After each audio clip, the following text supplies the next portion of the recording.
Shalom anak-anak. Sekarang kita akan kembali belajar firman Tuhan. Kita akan belajar karakter cinta damai. Sebelum belajar firman Tuhan, mari kita berdoa. Tuhan Yesus, sekarang kami akan belajar firman Tuhan.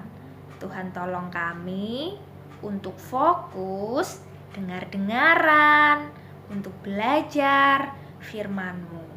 Tolong pimpin dan berkati kami. Di dalam nama Tuhan Yesus Kristus, kami berdoa. Amin. Anak-anak, apakah kalian masih ingat anak cinta damai seperti apa? Anak yang cinta damai adalah anak yang tidak suka bertengkar, tidak suka berkelahi. Anak yang cinta damai tidak egois atau mau menang sendiri. Anak yang cinta damai juga mau menyatakan sesuai dengan kebenaran. 1 Tesalonika pasal 5 ayat 13b. Hiduplah selalu dalam damai seorang dengan yang lain.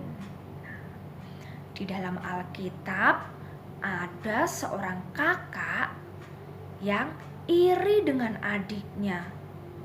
Apakah menurut kalian sikap iri itu baik? Sikap iri hati itu bukanlah sikap yang baik. Sikap iri hati dapat menimbulkan kekacauan dan kejahatan.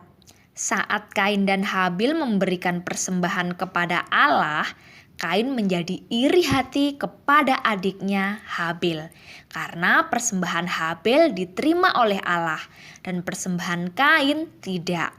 Akibat iri hati Kain, terjadilah kejahatan dan kekacauan. Kain menjadi panas hati, marah, dan merencanakan perbuatan jahat untuk membunuh adiknya. Dan akhirnya Kain membunuh adiknya. Karena iri hati bisa menyebabkan kejahatan, menyebabkan dosa dan kekacauan.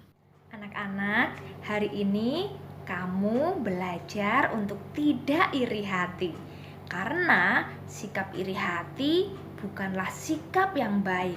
Sikap yang iri hati dapat menyebabkan kekacauan.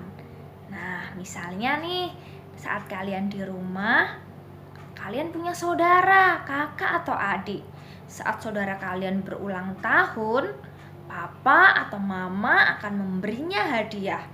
Kamu tidak boleh iri hati kepada saudaramu. Karena pada saat kamu ulang tahun, papa atau mama pasti juga memberimu hadiah. Atau misalnya saat kalian di rumah punya adik yang masih kecil, papa atau mama pasti akan lebih sering menjaga adik. Saat adik lapar, papa atau mama pasti akan memberinya susu dan menyuapi makanan kepada adik. Kamu tidak boleh iri hati karena adik masih kecil dan belum bisa makan sendiri dan masih harus dijaga. Pasti dulu waktu kamu masih kecil, papa dan mama juga melakukan seperti itu ke kamu. Jadi, kamu tidak boleh iri hati. Ingat, sikap iri hati dapat menyebabkan kekacauan. Sikap iri hati itu tidak baik, itu dosa. Jadi kalian tidak boleh iri hati. Anak yang cinta damai tidak iri hati. Kalian belajar ya untuk menjadi anak yang tidak iri hati, menjadi anak yang cinta damai. Mari kita berdoa. Tuhan Yesus, terima kasih. Kami sudah belajar firman Tuhan untuk menjadi anak yang cinta damai, tidak iri hati. Tuhan tolong kami supaya kami bisa terus menjadi anak yang selalu cinta damai. Di dalam nama Tuhan Yesus Kristus kami berdoa. Amin. Anak-anak, tetap lakukan menjadi anak yang cinta damai ya. Dan kalian akan belajar terus bersama dengan papa, mama, atau opung di rumah. Tuhan Yesus memberkati.